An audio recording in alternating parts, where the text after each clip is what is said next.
हाँ नाज़रीन, drama serial बेबाजी के नए आने वाली एपिसोड में आप देखेंगे कि फरहत बैठी कमरे में रो रही होगी। जैसे ही वासिफ आएगा और कहेगा कि क्या हो गया फरहत, तुम इस कदर रो क्यों रही हो। जिस पर फरहत कहेगी आप जानते हैं कि अम्मी पर कोई तावीज़ करवा रहा है। जिस पर वासिफ कहेगा ये क्या बकवास है।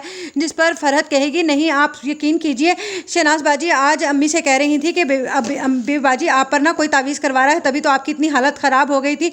और अम्मी ने भी उनकी बात पर यकीन कर लिया है, मैंने उनकी बातें सुनी है। जिस पर वो वासिफ कहेगा कि छुप कर किसी की बातें सुनना कितनी गलत बात है। तुम तो जानती हो ना फरहत, तुम पढ़ी लिखी हो और तुमने भी अजरा भाभी जैसी हरकतें शुरू कर दी हैं।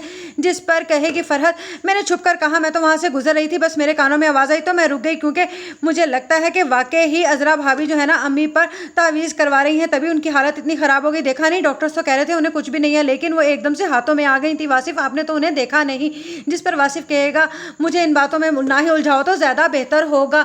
जब वासिफ ये बात करेगा वलीद से और कहेगा कि तुम जानते हो कि फरहत रो रही थी और शहनाज बाजी ने क्या कहा है अम्मी से और कहाँ से दम करवाकर पानी लाकर दिया है जो वो ठीक हो गई हैं। जिस पर वलीद कहेगा हाँ ये बात सच है कि अजरा भाभी ना अम्मी पर तावीज़ करवा रही हैं, इसीलिए अम्मी की हालत बहुत ज़्यादा ख़राब हो गई थी। जिस पर वासिफ कहेगा यार वलीद तुम भी इन बातों पर यकीन करने लगे। जिस पर वलीद कहेगा नहीं ये हकीकत बात है और अब आप देखते जाइएगा, मैं अजरा भाभी का पीछा करके ये हकीकत सबके सामने लाऊंगा कि वो किस तरह से रोशन आरा के साथ मिलकर अम्मी पर तावीज़ करवा रही है। जिस पर कहेगा वासिफ तुम जानते हो ये सब कुछ करने के बाद घर में कितना बड़ा हंगामा खड़ा हो जाएगा, तुम ऐसी कोई भी हरकत नहीं करोगे जिससे जमाल भाई और अजरा भाभी के दरमियान में झगड़ा हो।